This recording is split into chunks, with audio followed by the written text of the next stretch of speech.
Hello and welcome to Back to the Feature with Evan and Gabby. Double features, double takes. This is the podcast where we talk about two movies, one new, one older, what makes them a good pair, and how the history of films influences the present. I'm Evan.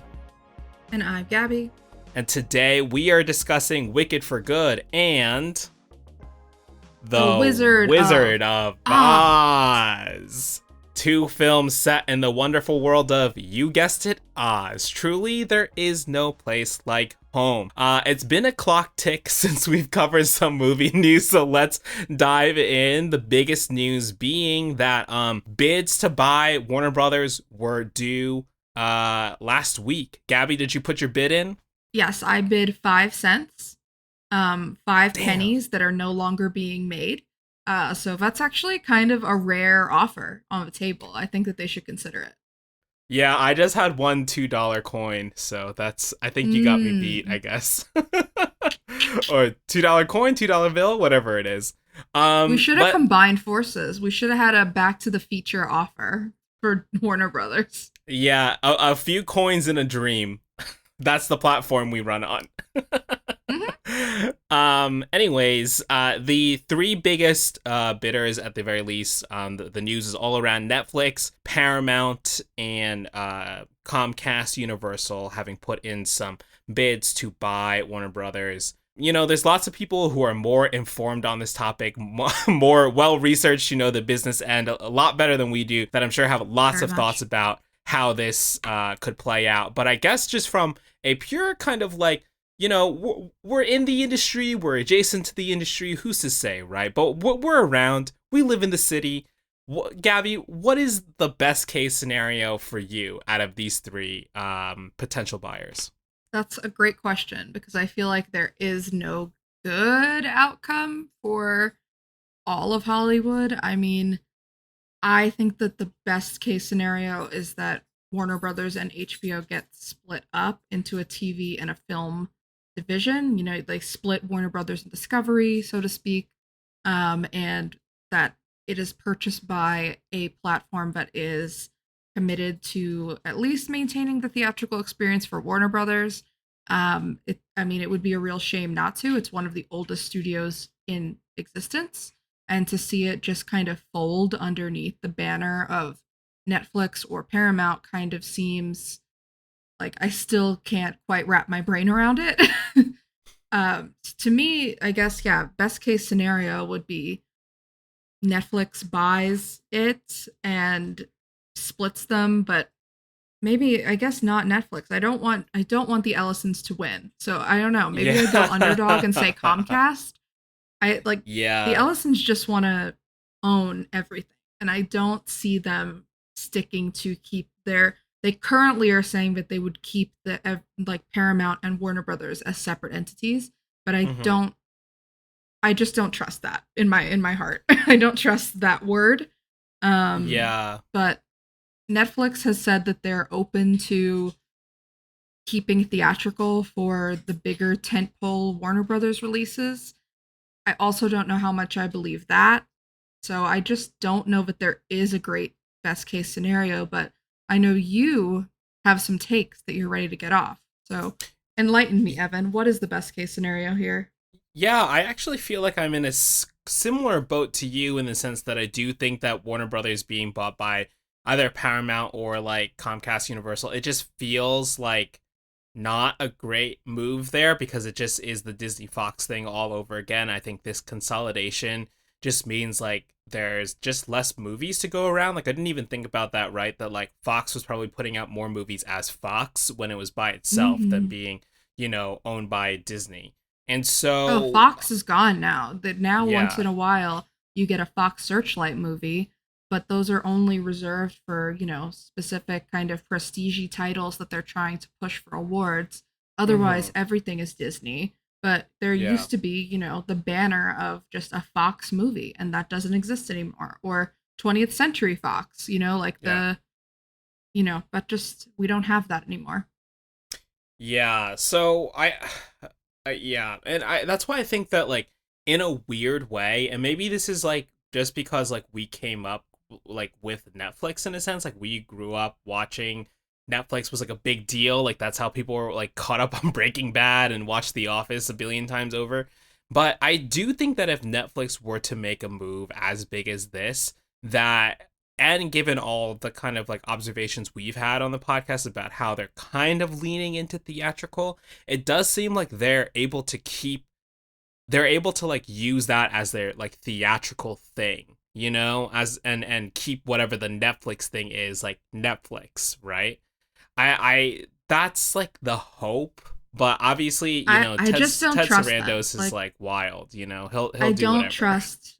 I do not trust that Ted Sarandos would suddenly be like, yes, all of the Dune movies should absolutely be released in IMAX 70 and, like have an exclusive 90-day theatrical window. No, that bitch is going to put them day and date on Netflix.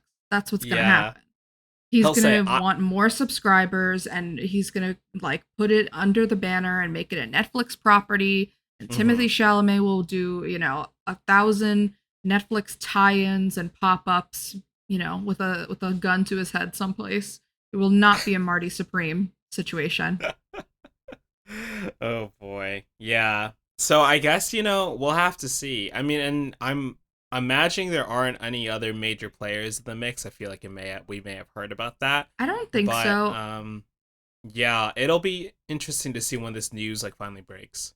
I'm kind of surprised that there are only 3 bidders. I'm surprised that like a few rogue places didn't just like put in their bids, like shoot Yeah. their shot to own Warner Brothers. Not that it was going to work, but even just to get their names in the news as like potential buyers. Yeah, I'm kind of surprised. what would be funny left turn kind of like company to have bid for this?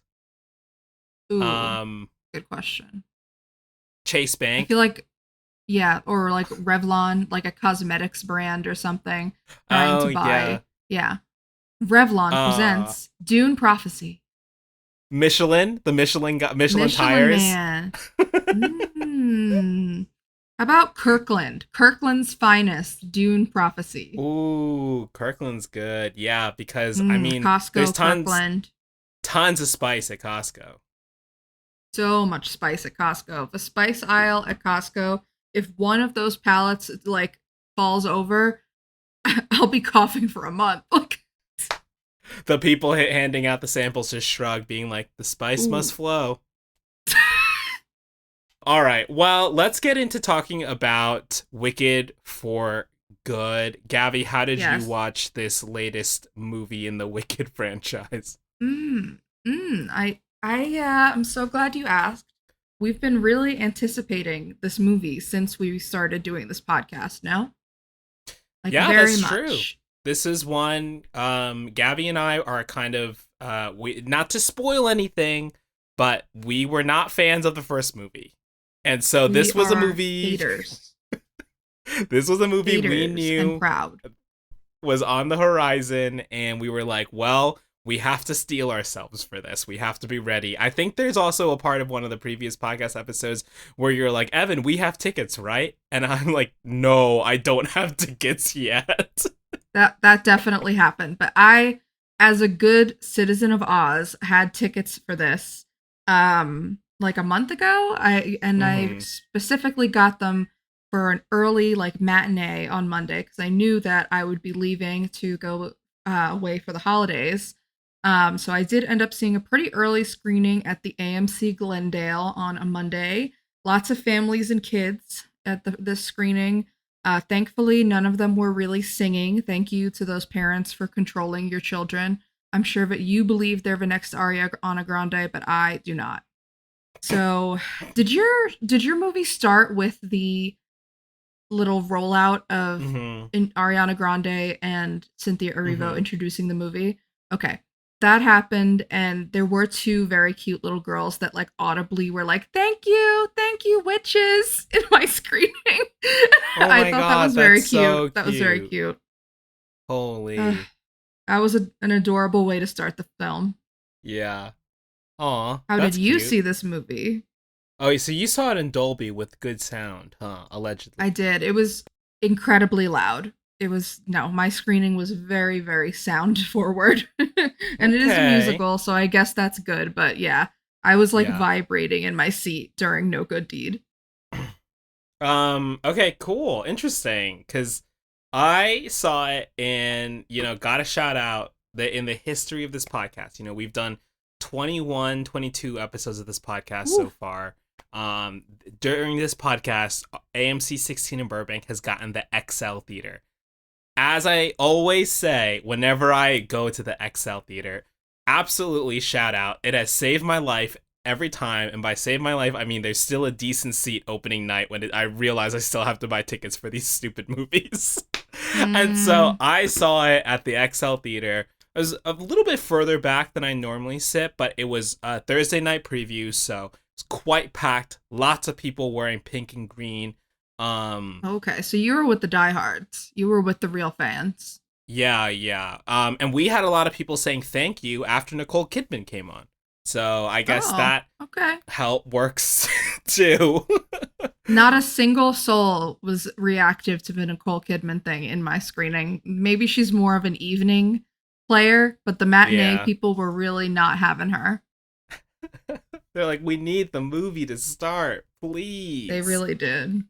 Well, let's get into this movie. Wicked for Good was released November 21st, 2025, directed by John M. Chu, written by Winnie Holtzman and Dana Fox, produced by Mark Platt and David Stone, starring Ariana Grande, Cynthia Erivo, Jonathan Bailey, Ethan Slater, Michelle Yeoh, and Jeff Goldblum. This is the sequel to Wicked Part 1 from last year. This takes place 5 years after the events of that movie. Very interesting. I did not know about that time skip. Mhm. Elphaba crusades against the Wizard of Oz in this movie, desperately trying to show the people of Oz the truth. Meanwhile, Glinda and Fiyero have become high-ranking members of the Wizard's propaganda machine, and we see the events unfold from there. Gabby, how'd you feel about this movie? Um, Not good, as the title might suggest, of the movie.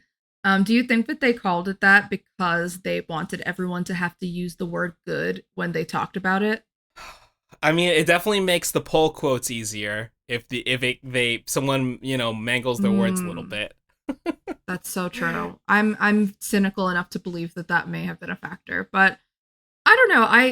I think somehow this movie was less egregious to me as the first one.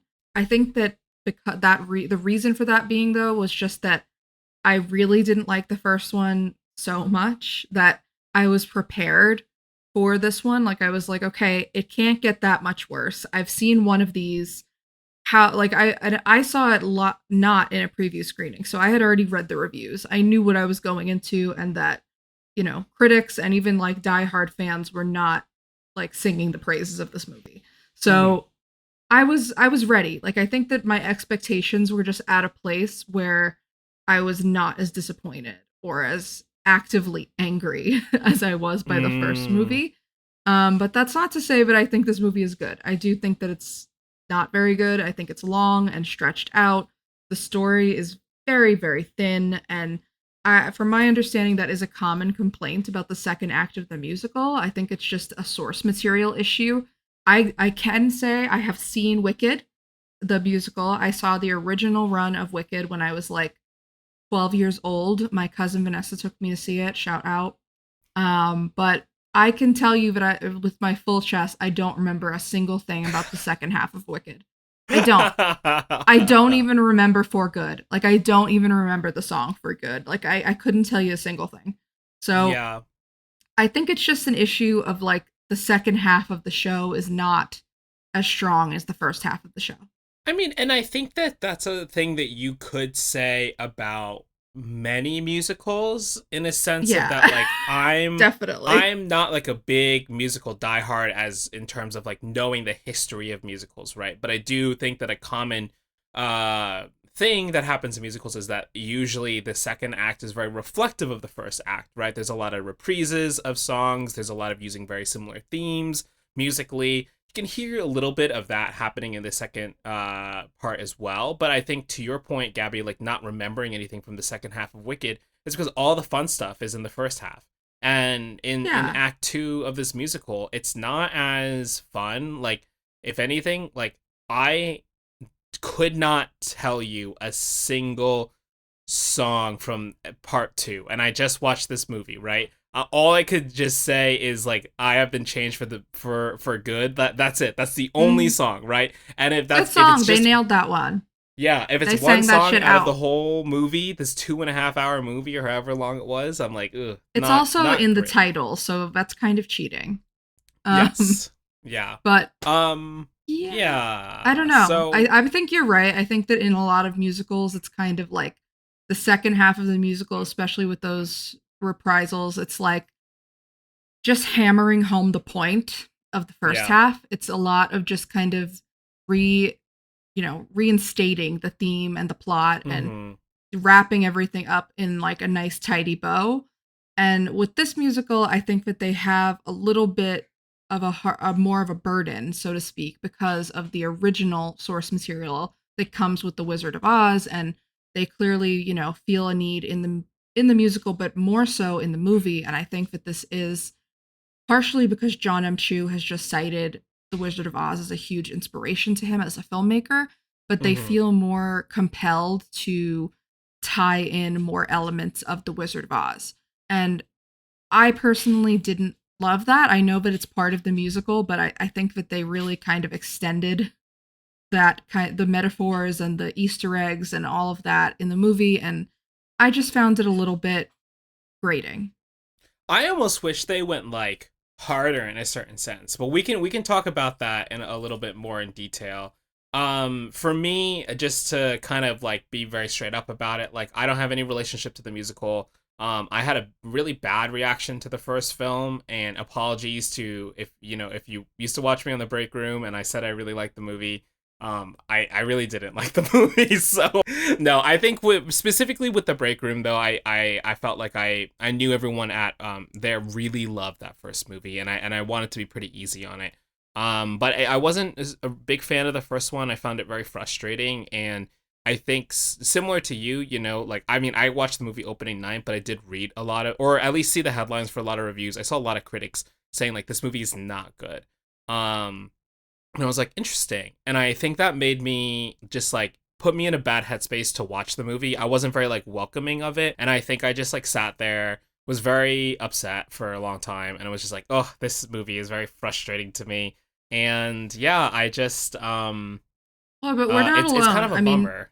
a lot of people who are huge fans of this musical and who were huge fans of part one are having the same reaction. So it's not just us. We're not alone in this Yeah. in this kind of negativity. I Yeah. think that a lot Before of we were people in the that minority and love, now we're, yeah. yeah, I think it was more frustrating to me when part one came out last year because it seemed so much like, am I in a bubble? Like, am I not seeing something here? Am I missing the point? Like, why do people like this? Why is this Yeah. like, why is this clicking so hard in the culture? And I cannot get on board with it. But now it seems like everyone has kind of woken up and is like, wait a second, why are we using animals as a metaphor for immigrants or othered people in our society? What is Yeah. going on here? This is a little tough. Bad mixed metaphor. You were the girl in the bubble, Gabby. I was in the bubble and I was screaming the way that Ariana Grande is like talking and it's like, what? I can't hear you from my bubble. But Oh man, yeah.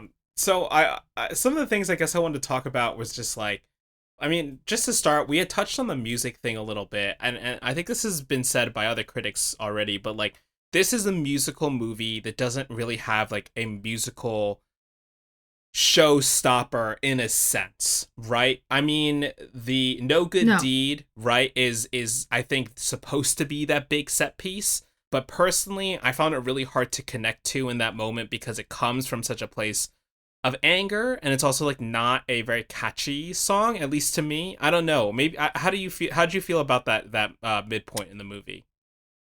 Um, I felt I didn't think the song was bad. I just Mm-hmm. thought, and I thought that the anger was interesting, and seeing that kind of shade of quote the Wicked Witch come out from Good point. Arivo. Yeah.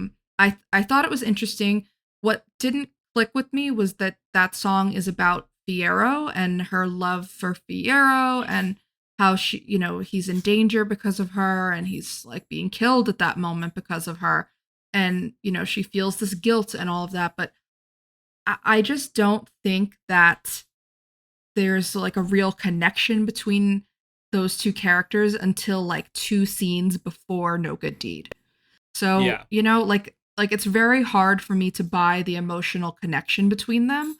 It's Mm-hmm. kind of in the first movie, but not really. And this has been brought up a lot by critics too, but this musical is about female friendship. It's not supposed to be about fighting over a boy.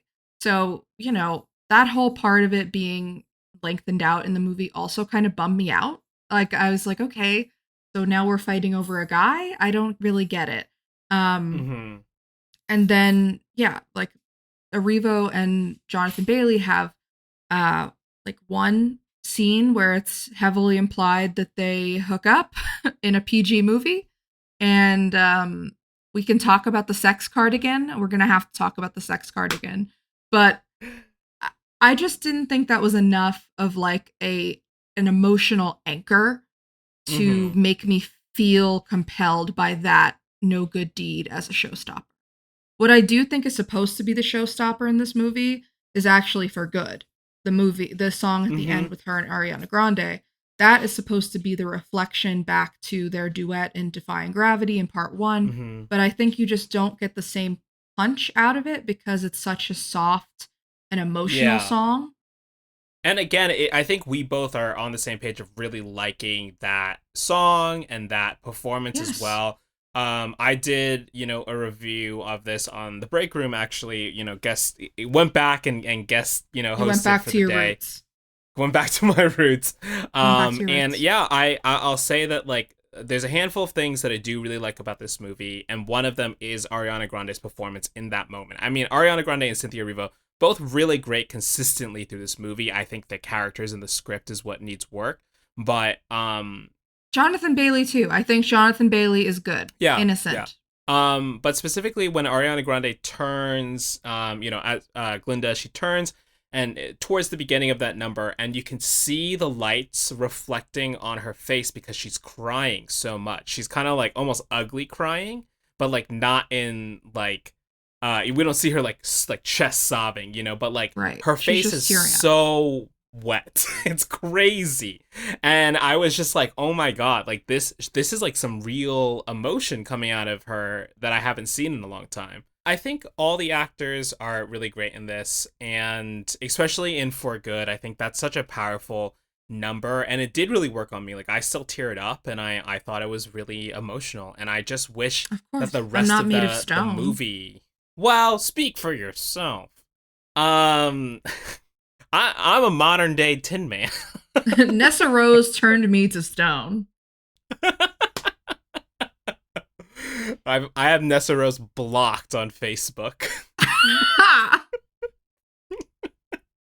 So yeah, I think with the music, if I had more of a relationship with the musical, I think this would have worked. But because, I don't know the songs very well, none of them really pop for me, especially the original songs, like the new ones that they added for the film. Ooh. Right? I believe that's The Girl in the Bubble and No Place Like Home. Um Yeah, those are tough. which They're pretty tough. were tough. Both of them were equally pretty bad, but for some reason, I don't know, the No Way Home song and just making Elphaba's arc in this movie so tied to the animals really didn't work for me.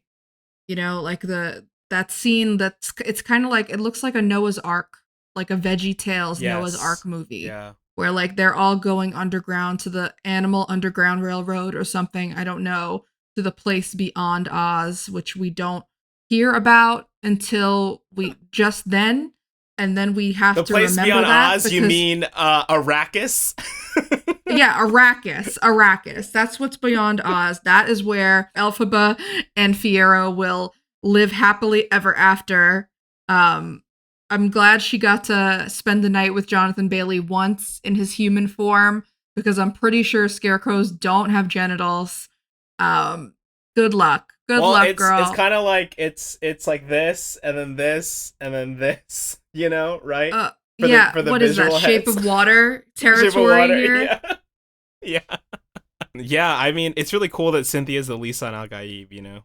Or Elphaba is the Lisan Al Gaib. Elphaba, Lisan Agaib. um, I really liked I do like Ariana Grande's performance the most in these movies. I think Cynthia Erivo is a tremendously talented performer. Like her voice is just there's no other voice quite like it. Like you know when you're listening to Cynthia Erivo sing. And mhm. that's very rare and, you know, extremely potent in these films. But I don't know if it's her performance necessarily or the character itself, but just something about the like the seriousness of that character really throws me off and did in the first film as well. Like just the very very like dire serious nature, like, you know, there's no comic relief happening there. She's just like she's on a mission. And I was like, okay, but and for some Yeah. reason I could be wrong, but this it just gives like very self-serious theater kid to me, and it's not really my vibe. But Ariana Grande I think is doing something different to balance that out, and I really am surprised by how well that works and how deftly she's able to navigate those scenes and navigate these moments of high emotion and really intense, you know, seriousness in a very unserious world, and bring that kind of lightness to it. Yeah, it's always a testament to when a joke that is shown in a trailer multiple times still has an effect on you in the movie, particularly in the moment, this time when it's not quite a joke, it's more like a tearjerker moment when she's like, and I've had so many friends. It's Yeah. such a good moment. It's such good delivery. It really, like, especially in the moment, it's just like, oh, that you really feel that, you know? She's fantastic. I think she's really great in both parts of Wicked, but I think that she is far and away the best part of For Good. And I think that also For Good feels more like Glinda's movie to me. Wicked Part 1 felt very much like Elphaba's movie, and Glinda was sort of the second-hander, you know, the comic relief, the foil character. But this movie feels very much the opposite. It feels very Glinda forward, which is a relief to me watching it since it's my favorite performance in the movie, but it did make me question, like, is Ariana Grande the lead of this movie? I I think mean, in she a sense, is. she is, right? Because, like, it's kind of like the main character versus protagonist problem, right? Alphaba Right. is not. Alphaba is. It's. This is, like, kind of how I view Captain America in a weird sense, right? But, like, this is a character who has now fully formed their worldview, and they're never at conflict with themselves. They're always just at conflict with the world. And is the world going to bend to their view, or are they.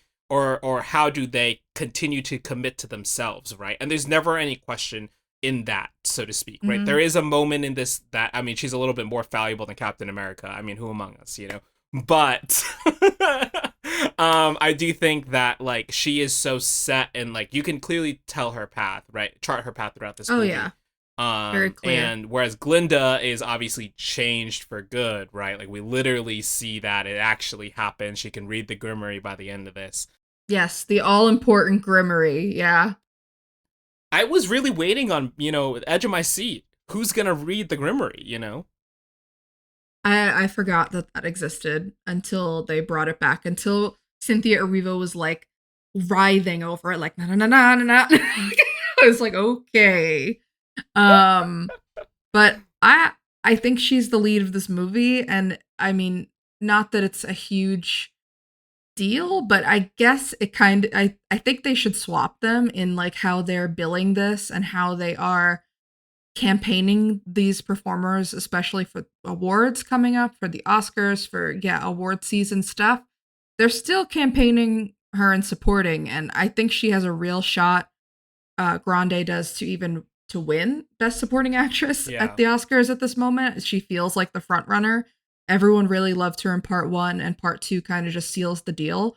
But I do kind of feel like it's a little bit of category fraud at this point because I think she's the lead of this Yeah. movie. I mean, it's at the very least, it's a richer character, right? Yes. And a richer character in a very weak script that had to expand on a part two of a musical, which I think is historically second acts are usually shorter than the first act anyways, right? Like from what I've heard from like super fans of this, it is like your mileage may vary on like whether or not this stretching this out worked or not, you know? And I do think for the most part it didn't really work from what I'm hearing from people who really know this show super well. Just a lot of interesting pacing issues. But at the same time, you know, this is a movie. You get to explore things that like stage adaptation could not explore. Um, so you know, you kind of pick and choose like what was it better, was it not better, and I feel like you know some of the things that John Chu and you know the screenwriters must have been interested in just didn't quite really thread together in like a compelling story in the second one. I think a lot of that has to do with like um when we're introduced to this movie, right, we get like this scene of Alphaba basically being like a superhero, right? Like flying around like Iron Man, surfing her broom, you know, like saving these animals. And you're like, that's really cool. But we kind of like don't have a strong, like maybe emotional center because we see there's so many things happening in the first part of the movie that you're like, okay, just get me back to what works about these movies, which is just Glinda and Alphaba being together, right? Yeah, and they're not together a lot in these movies, you know, like in Yeah. this movie. Like I feel like that is part of the big problem with it and why it doesn't feel like it has a real like emotional center almost because it just there needed to be more scenes of the two of them and people being reminded why we care about this relationship at the heart of this movie and why we care specifically about their friendship and not about a love triangle with the Scarecrow Man. Yeah, which brings me back to a point that I had mentioned on my break room review of this too. But like, there's a scene that is, you know, we're using as the background of our video. That if you know, if you're watching on video, you can see that of Elphaba, Glinda, Bach, and Fiero and Nessa all like going into this like sunny field as if they had been hanging out all night, and it makes you feel like this scene was something from the first movie that you should It's remember, not. and it's not. And also It's we not. only ever see it like without dialogue in this movie. It's used as a very interesting payoff to end the film because they recreate the iconic wicked poster of Glinda whispering to Elphaba, and that's the last shot of the movie, which allegedly John Chu hid from executives because he was like, no one can see this because they're gonna use it in the marketing. Well, you should have used that scene more. I mean, this is, I think, Sure. where kind of like Give us more. Gabby and I's like creators' brains like you know work into these things because like imagine if that scene and the journey that took them to there was like an emotional through line throughout this movie. We could see the five of them being actual friends, the tension between like Glinda and Bach and Nessa in a more real way, and Fiero and Alphaba in just a more thorough way that gives us contrast to the events that are happening. I don't know. Maybe I just like those kind of like frame stories like that, but I feel like there's a version of that which could have been like really strong. Yeah, I agree. I think that that would have helped. It would have strengthened the character relationships in this movie that feel very weak, especially, you know, we have like this whole secondary storyline of Bach still pining after Glinda years and years later, even though he is seemingly engaged or married to Elphaba's sister, Nessa Rose, who becomes the titular Wicked Witch of the East. Very crucial role there. But yeah, like that storyline also felt so shoehorned in and out of place and just kind of like we need to give a bigger explanation to why he becomes a Tin Man or how he becomes the Tin Man. It doesn't seem to fit organically in any way. And maybe having if we had seen, you know, a real friendship between that group, we could have understood more the organic nature between the five of them, specifically between Elphaba, Glinda, and the others. You know, like we see so much of Elphaba and Glinda, and not so much with the others. Yeah, I think I really agree with you there, Gabby. I think before we kind of like wrap it up on Wicked with some other things that I want to complain about, again, apologies if you really like this film and you're listening. Sometimes people just disagree. Yeah. I will say some things that I really did like besides the performances, which we've highlighted already. I really liked this shot of um Jeff Goldblum where he is he's the wizard and he's very frustrated that his plan isn't working. Kind of opens up on a close up of him. I think it happens right after No Good Deed. Thought that shot was very nice. And I also really like this shot of a close up of tulips because um Because they planted so many tulips. yeah, and this movie looks so bad. I don't know why it looks so bad. It's actually made me so upset about how bad I thought this movie looked visually.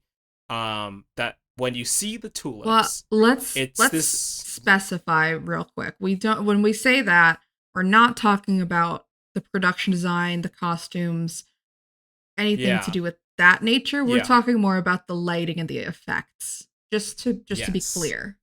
yeah, yeah. Thank you, Gabby. These tulips, when you see the shot, you realize that they're filming these tulips, and this is the most real thing in this whole movie, is that this field of tulips was planted, and the way it's being lit looks like real light. Everything else about this movie, lighting wise, visual effects wise, why does it look so bad? Like I saw it on the the XL, which is not a premium screen, right? But I did think like, why are you never lighting Cynthia Erivo? Are you scared that the green is gonna look bad? Like she's always in shadow, and then anytime she has lighting on her, it's like to accentuate the sun, the fake sun that's lighting the rest of the visual effects. Like there's one other scene where the real sun pops out in this movie, and it's where Glinda and Elphaba are fighting outside the where the wicked Oh my witch god, of yeah. the Their east cat is fight. dead, right? When Ness is dead. There's you can see real sun in Ariana Grande, and you can hear the justificate. And as someone who's like kind of come up through visuals, you can kind of hear the justification in the back of your head being like, oh no, this is when they're at their most like raw and when they're fighting, and so we need the harsh sunlight to like cast shadows on them so we can know that like it's not pretty anymore. This is the real sun. This is real.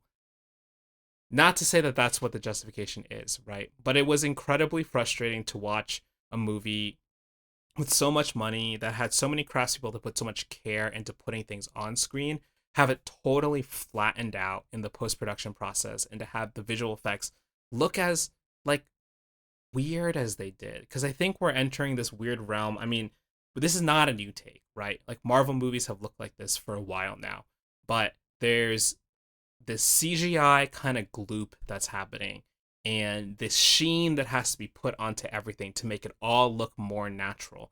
And it just feels bad. There's when Bach goes up to buy his train ticket. This is not a flashy scene at all. Yet the backgrounds are completely CGI'd, and because they're so bright and so shiny, um, they it's not real light, right? So Mm. when they're filming Bach, they know they don't need to beat that outside light because that's going to be fake light. So they can use whatever light they want on Bach inside. But because of that, there's this like incongruity of like what's real then, because none of it is. Obviously, it's a movie, but like none of it's real, and it just feels bad. And you were looking at it, and I know that this is like a hyper I'm like really nitpicking this thing to a certain degree, right? I know a lot of people are going to watch this movie. They're not going to feel this way at all. They're going to be like, this is some dude with a hat on the internet who's just going to complain about how Wicked for Good looks. Hmm. That being said, it's just really, really frustrating to watch movies with so much money feel and look like bad and look, I Yep. don't know. I just feel bad about it. Yeah. I do too. I mean, I think it's just the flattening of films. And I mean, I think we need to. I felt like I was back in Frankenstein during half this movie, to be quite honest. Like, Yeah. Yeah. just because of all of the lighting that you're talking about, inconsistencies, and the sets that like half of it is practical, and you could tell that half of it is practical, and like, that gets to something I really do like about this movie, which is the production design, the costumes, the makeup, I think is all impeccable. Like the crafting of all of this world is completely believable to me. But of course, like in any movie, not everything can be practical. That just isn't, you can't build all of Oz. I get that. But also, the mixture of those things together, the practical and the computer generated, just needs to feel, more seamless somehow. Hmm. I don't know how we do that. You're more of an effects person than I am. But I definitely noticed these things, like the scene behind me, with the flowers and the interior of the wedding that Glinda and Fiyero are supposed to have. Spoiler. Um, you could tell that most of that room is practical. The flowers, like everything, like they hung those flower chandeliers, but Hmm. the rest of it, all of the green, I'm like, that's a blue screen, and I can tell, and I don't, Yeah, and I part of it don't comes like from how like that looks together, and the part of real it and the comes from fake. like needing the movie to be like to look consistent, right? Like they feel like they need to paint everything to make it look a certain way because the CGI is going to look a certain way because maybe the lighting wasn't thought out ahead enough, so that like, oh, we don't know how the background's going to look, but we'll figure it out later, right? Like that's why I feel like there's um so many of those clips that go around on the internet where it's like, wow, CGI really fell off, and it's like a shot from like Pirates of the Caribbean or like Transformers, and it's like, well, I think it's just because like even though those were also huge blockbusters, like people were like, this CGI thing might not work out, so we really got to think about it, you Right. know? I Anyways, mean, I yeah. think we need to start a segment on this show called "Why Does It Look Like That?" I'm But it can serious. also I be like about good we talk things. It could about be about it. good things. It can be about good things, totally. But for example, I would like to talk briefly about Mr. Tin Man, Mr. Bach, and the Scarecrow, Fiero the Scarecrow, which is a very strange reveal that comes at the end of this movie that doesn't really make a lot of sense. Like you see Fiero getting beaten to death in a cornfield by like the Oz Nazis, and you're like, okay, he's in a cornfield. I see where this is going because Bach has already been turned into a Tin Man at that point. But somehow it did not prepare me for Jonathan Bailey and his beautiful face being covered in like netting and like like just this very strange looking scarecrow. I get it. They don't want to make him look too like he's a beautiful man. They don't want to hide his face too much. He's Jonathan Bailey. But why does Bach look like that? Like why did they give him like the chin extender thing and like the nose that has like, like he doesn't still look like Ethan Slater is what I'm trying to say. Why does he look like this? Yeah, because I just think when he gets mad, that dude's metal as hell. Ooh, you mean that incel is metal as hell? He's blocking That's Glinda the on Facebook. that's arguably the most 2025 thing about this movie is not even the fascism or the animals. It's like Bach turning into a hunk of metal because a gorgeous woman who barely gave him the time of day 5 years ago is getting married and doesn't like him. It's not gonna work. Oh no, I must leave my perfectly, well, I'm not gonna say perfectly good because Nessa Rose is not perfectly good in a lot of ways. Yeah, she lets she the she power she get to her banned head. she banned the animals, Evan. She's part of the problem. Yeah, she was like, I can't. I my constituents need to know. I will ban the animals too. I Oh, I need to, before we move on to talking about a much better wonderful film. I need to talk about the scene where the animals are in cages and uh Elphaba discovers that they've all been locked up, in the castle or wherever for however long, and they can no longer speak. And I just, why can they no longer speak? Like she's talking to them as if they should speak back to her, but it is never communicated to us, the audience, why the animals can no longer speak. Is it something like, is it a poison? Is it like, are they being gassed? I like, what is happening to the animals that they're losing their speak? Is it something that they're choosing not to speak anymore? I don't know. This came up, I think, on the break room as well, and I think it's maybe a little bit more clear in the first movie. Like, if we rewatch the first movie, I'm sure the professor explains why the animals can't speak. To me, it feels kind of like an American God situation. Like, if you don't believe in gods, they disappear. If you don't believe in animals' rights to exist, they stop being able to speak. you know?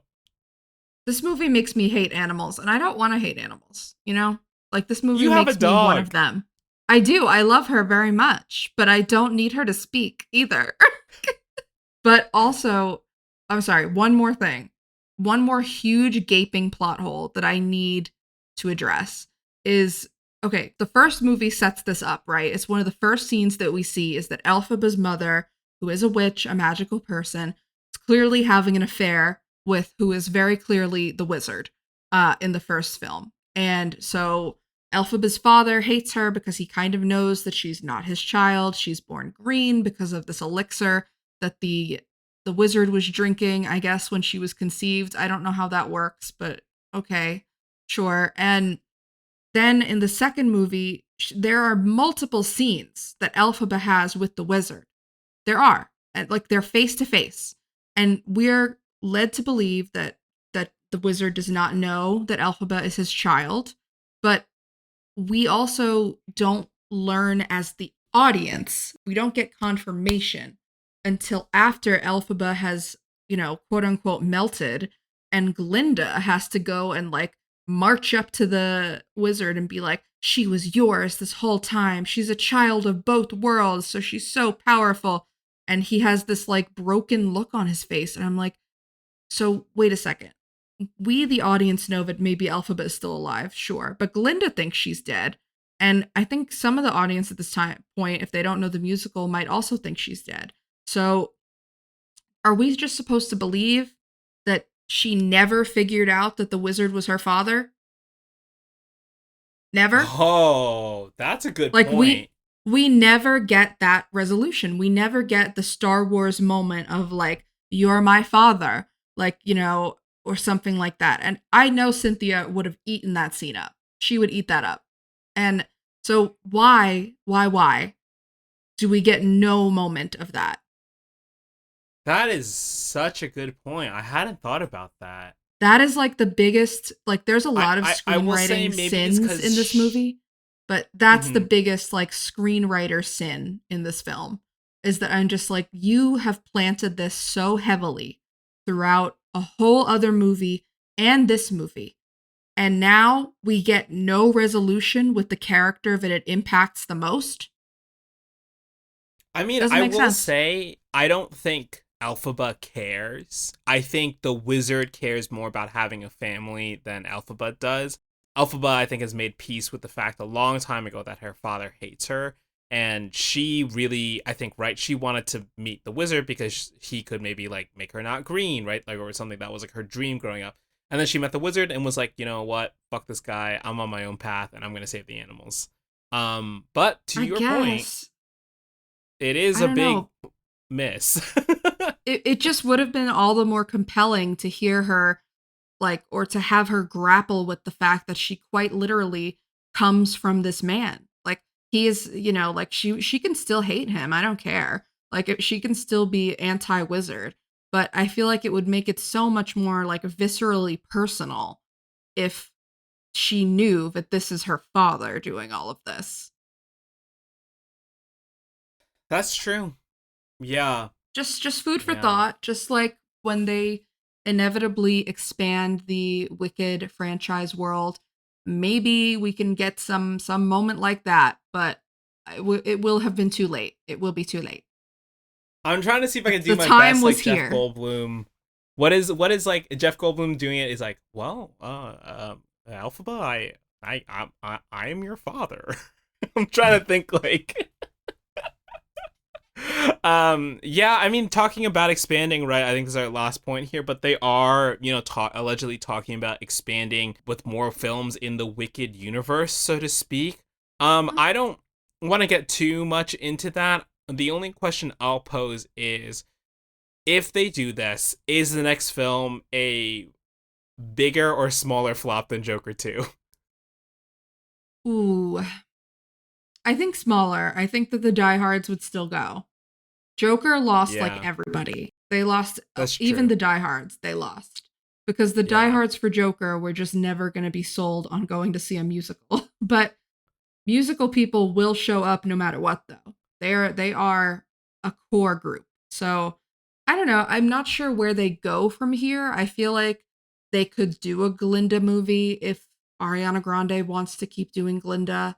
I'm sure of it. They would. I'm sure of it. Universal is in the process of drafting out some theme parks for Mm-hmm. Oz as we speak. I'm positive that that's going to happen.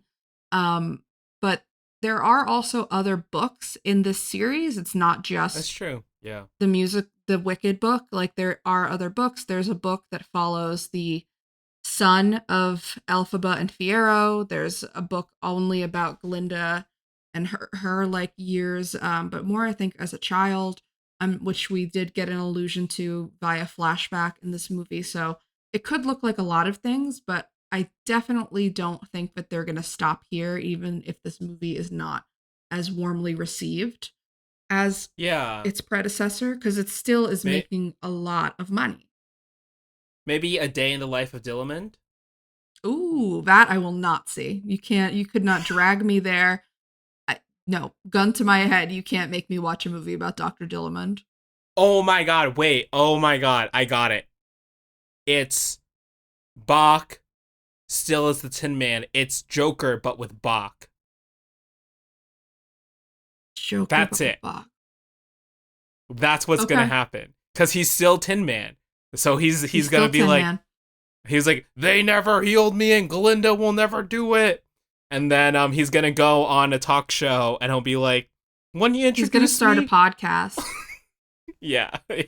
Oh That's the yeah. sequel. He'll start a Bach podcast. starts a pod, and he The just Bach Pod. interviews all the women that have rejected him. Season Yeah. finale's Glinda. Can't pull Oh Glinda. my god. Bach breaks the Munchkin internet. Do they have the internet? I don't know. No, no, no, no. But They barely we know how to do things.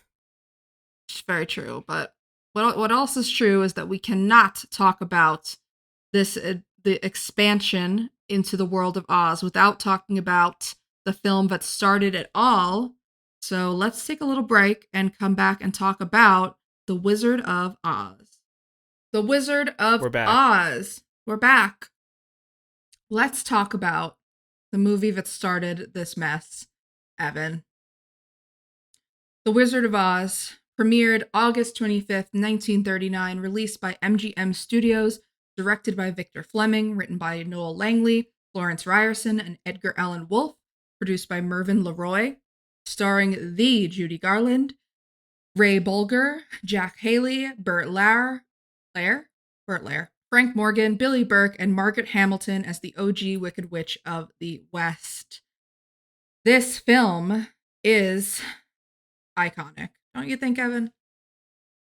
Yeah, it really is. I mean, even if you're someone like me who hadn't watched it in full as an adult, when you watch the movie, it feels like you know everything that's going to happen because of just like its enduring legacy in pop culture, the amount of things that have referenced it.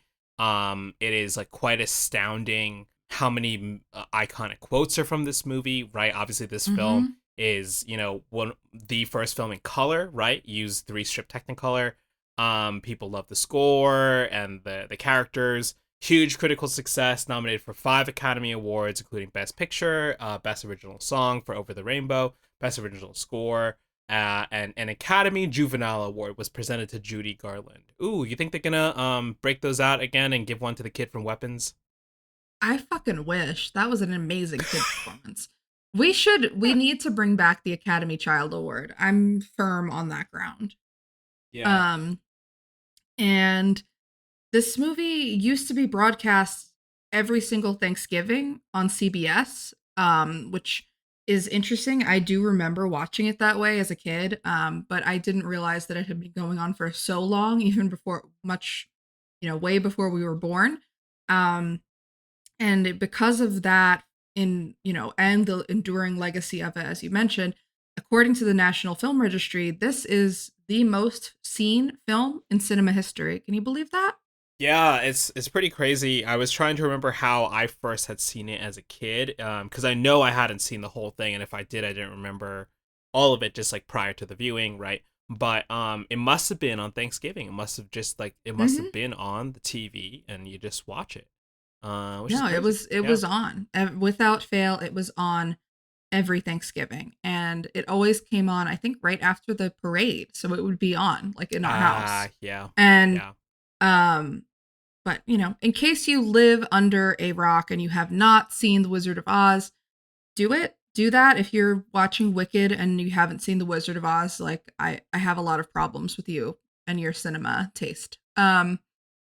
But just in case, after a tornado hits her farm in Kansas, Dorothy is transported to the magical land over the rainbow called Oz and encounters the Tin Man, the Cowardly Lion, and the Scarecrow on her journey to confront the wizard and find her way home. Pretty iconic stuff. Yeah, definitely. I mean, like I said, I revisited this movie for the first time as an adult. I think with movies like this, you get really nervous like revisiting classics, and I feel like with a movie like Jaws or The Godfather, or even like recently Close Encounters of the Third Kind, I'm always like, well, am I gonna love this movie? Am I gonna hate this movie? And for the most part, I always generally come out feeling positive, and I feel like that is like the same thing here. I don't think I outright loved The Wizard of Oz, I'll be honest, but it is really hard to like you can't like deny its legacy. It just feels No, when even when watching it, like you're like, wow, they're really flexing on this introduction of Oz, but you're like, it feels important when you watch it. And you kind of it just sit there and you're is like, that wow, I can't believe they did this. that that shot where it turns to color for the first time is just it's beautiful. It's like everything about it is so well orchestrated and just, it feels like a shift, like an actual shift in movies because it was an introduction into color and they went full technicolor for it, which is, why another reason why I think you and I had such a big reaction to the way that Wicked looks because they do not employ technicolor and they're paying tribute to a technicolor film. Mm-hmm. Um But I mean, this movie, I don't know if I had watched the whole thing as an adult in quite some time, but I rewatched it and yeah, it still just has a special place in my heart. I remember watching it every year. I remember my aunt impersonating the Wicked Witch and my mom singing the songs to us. It's very Mm-hmm. special. Nice. Yeah, yeah. For me, I think that kind of like family movie is like The Sound of Music. I think this one with all the creatures and people in costumes, I think like I mean, I do remember as a kid being quite scared of this movie. Because of Really? how real it feels. I mean, I think, was probably I probably have, very high anxiety, but as a kid, I was definitely very anxious. And I do remember being just like very unsettled. I was like, this guy looks like a lion. You weren't But afraid of the witch? I feel like the oh, witch I is was the definitely scariest afraid of the part. witch. The Yeah, and witch then but is watching it she's now, I was so like, she's funny. scary. She is funny. She's camp. Yeah, she's like, I can't do anything to you now, but I will later. I know. And she has this vendetta against this dog. And I know it's supposed to be, it's the same actor that's playing the neighbor that hates the dog in the Yeah, beginning. But God, that's really what's fueling all this, girl. You hate this young girl from Kansas and her dog. All right. and her dog. Because she's wearing your dead sister's shoes. And that's kind of like a really interesting reflection of Wicked, right? Like with the Wizard of Oz, like the way this movie, tells a story about how is his girl's kind of like literal either fever dream or right or maybe like a journey to the afterlife in a certain sense, Mm, right? But the film makes very clear that she's like filling this world and characters with people from her own life in a certain right. sense. And when you take that logic and you look at the visuals of this movie, obviously this is a movie from a long time ago, but Mhm. and you can see the backgrounds are just painted backgrounds Yeah, they're that don't paintings. quite extend. But that kind of makes sense because you're like, well, this is a dream in a sense. It's constructed. She's building this, right? And then you have John Chu saying, well, we want this to feel like a real world. We want Wicked to feel real. And it looks so washed out. You're like, well, present us a world that is so colorful, we'll believe it's a real world. And you don't Yeah. have to make it this other thing. We don't need to make this the dark, gritty, grayscale Wizard of Oz. We don't need it. But Yeah. I don't know. You had different feelings. You thought that they could have gone even harder on the allusions to the Wizard of Oz in Wicked for Good. Care to elaborate on that now? Oh yeah, that's a great point, right? So, obviously in Wicked for Good, we see hints of Dorothy, like the back of her head and things like that, as well as like the kind of troupe getting together. And I think that like seeing this movie now, I'm like, okay, if they had leaned further into it, they would have had to change a lot more of like the story of the Wizard of Oz in order to reconcile, I think, of what was going on um with the movie. Like because there's certain things right in Wicked for Good, right? The Scarecrow and the Tin Man and the Lion, they probably don't get all those things they get at the end of the Wizard of Oz. But Right. I think what I would have liked to see is that in a movie version, you could have explored those characters' journey. Obviously, we were already complaining that there's a lot going on, so maybe it wouldn't have worked. But I like that, and I personally was like, oh, maybe you could have seen a little bit more of Dorothy and the crew, and like kind of like Fierro's playing this double agent in the beginning of the movie. We could have continued seeing him play the double agent when she's with Dorothy. He's kind of still protecting Elphaba. When she's on her journey to kind of like kill the witch, so to speak. Kill the witch. Bring me her broom. I do, and also like at no point is it ever established that water will melt her, right? Like it's just a No, rumor. not in the movie. It's a rumor. Yeah.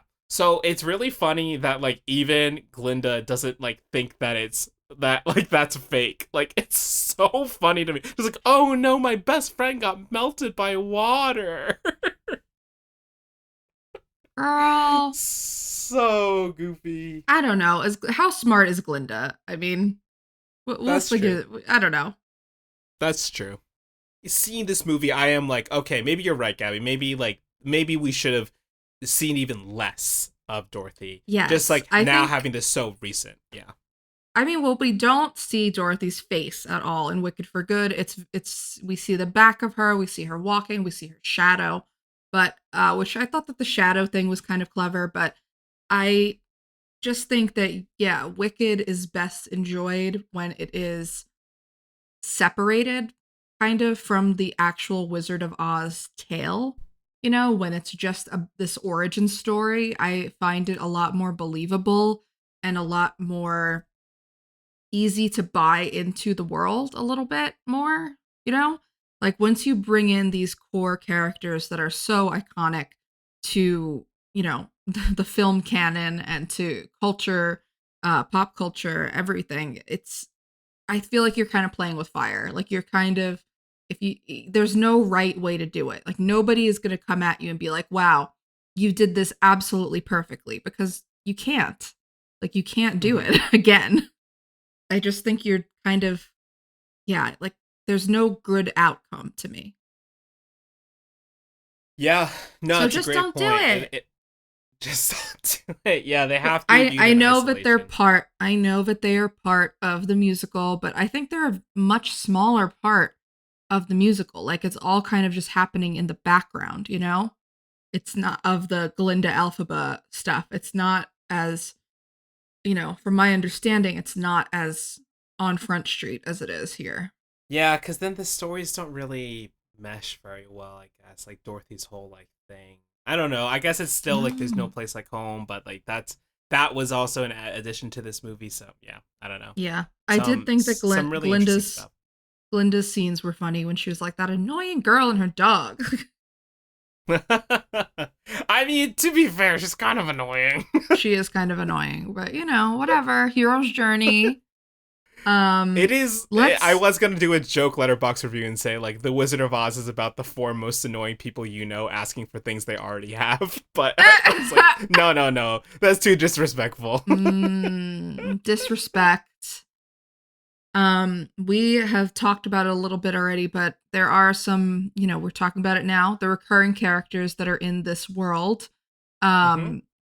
How do you feel kind of watching Wicked for good and then watching Wizard of Oz? Do you feel like more connected to the Wicked Witch? Like, do you feel like that backstory really exists? Do you feel less connected to it? Like, how do you feel in terms of squaring the two of them existing, like coexisting? I think it adds like an interesting like layer, but just to the witches, really. But Glinda in Wizard of Oz just feels so like hoity-toity that like it's Yeah.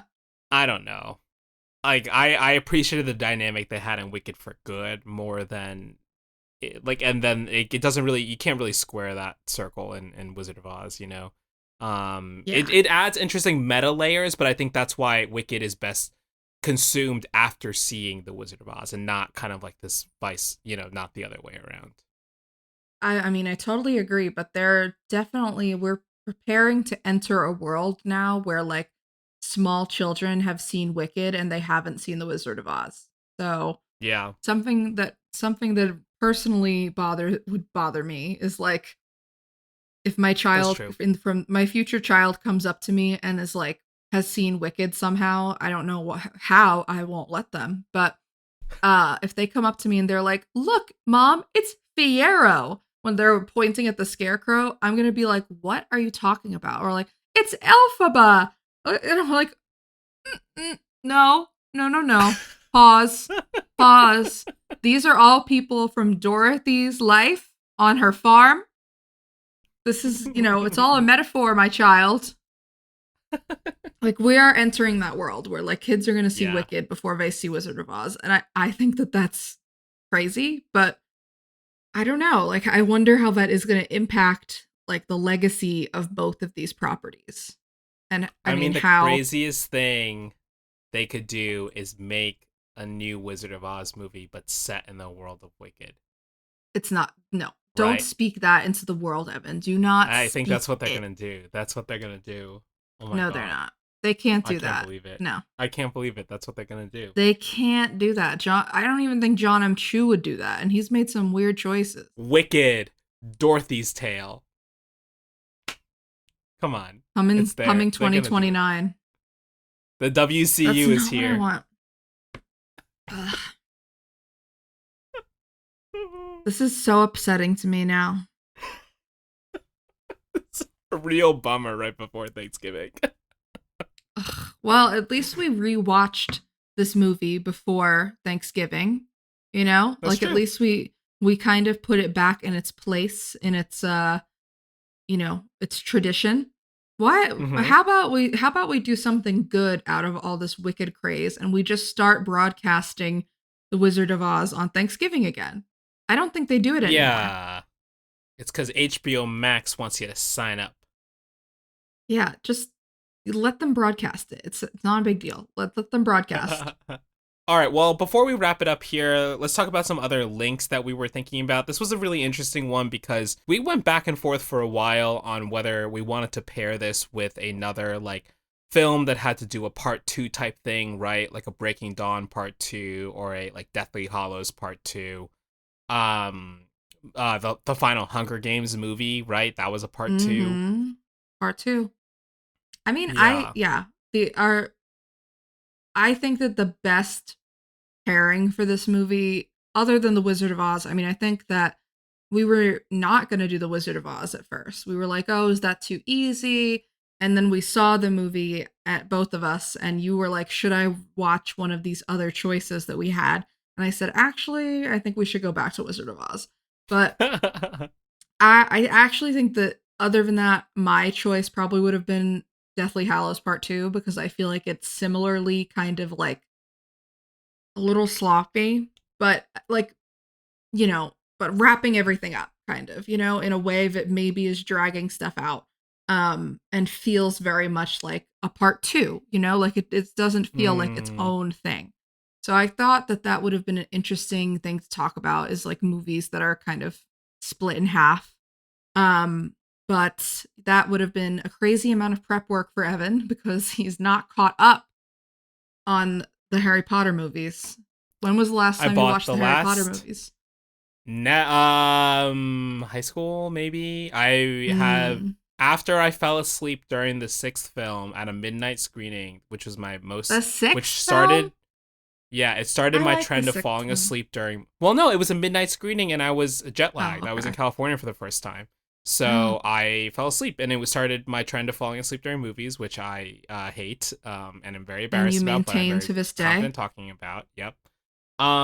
Yeah, bought the last book on the first day it came out. Just never read it. Just had it just sitting in my parents' house, That's good. You'll and I get never to it read and someday. never watched the movies. One day, yeah. You'll get to it. We also contemplated, yes, The Wiz, Mm-hmm. the Sidney Lumet version of the musical The Wiz, starring Michael Jackson and Diana Ross. That would have been fun to talk about. Recently got a Criterion release, as being Mm-hmm. reclaimed in a way. And we also, Evan suggested Moulin Rouge as a way to talk about kind of movie musicals. Moulin Rouge also, that would have blown this out of the water. Like, it's a better musical. I mean, And it's just not even the a real musical. I was, yeah, that's right. I was really mostly reacting to the Jonathan Bailey and Elphaba, Fierro and Elphaba like sex cardigan scene and that Yes, we whole forgot song to talk because about it's the sex cardigan. Oh my god, but Evan. but but that scene that precedes the sex cardigan is really like kind of like the elephant room love scene coded in Moulin It Rouge. is. Just like the way they're Definitely. like moving about the camera, Mm-hmm. even like I think Ewan McGregor is in a white button down too, and it's like Yes. very just like similar vibes. About that scene. Just wanna say nothing screams musical theater more than like two queer performers needing to pretend that they're like desperately in love with each other and really want to kiss, and like especially in a PG setting. I'm like Jonathan Bailey, openly gay man, Cynthia Erivo, openly queer woman. They have like they're really trying. Like they're really Mm-hmm. trying. I buy that they're Mm-hmm. trying, but they just have zero chemistry. And maybe that's because I know this about them and I have too much like musical theater anxiety from being on stage crew and like seeing all the like closeted kids in my high school deal with this. Yeah. But that was a tough watch, and the cardigan really made up for it. The cardigan looks like it's a floor length cardigan, Evan. Like I don't Yeah. know. Like I guess when musical theater people are not famous for being promiscuous, but are they not getting laid enough that they think that that's what you wear before you have sex is like a floor length cardigan with holes in it? Like that's not She lingerie. she lives in the woods. Cut her a break. She does. She lives in a treehouse and they literally like float down into like a bed that is in the trees. Mm-hmm. That is somehow like perfectly lit and like romantic lighting and like it's she was ready for this. Yeah. And she says that it's the only time that she's ever felt wicked. Can't forget that one. Oh God, I love when they say the title. You know. Do we? Who's to Okay. say? Well, okay. That's it for us today. Thank you so much for listening. If you're listening to us on audio, leave a review or comment, and don't forget to check out the video versions of these on YouTube at Back to the Future Pod. You can follow the podcast on Letterboxd at Back to the Pod and on Instagram at Back to the Future Pod. I recently got the login to the Instagram, so you'll And you never are know what you'll unstoppable now. see on there. Uh, Unstoppable. we'll be covering the next installment of the Knives Out movie. up next. We are very excited to watch that. I'll be seeing it in theaters. I don't know about you, Gabby. I will absolutely be seeing it in theaters as soon as I get back from the East Coast, where I will be Black Friday shopping for a sex cardigan. We'll catch you as later. well as spending time with my family. Bye!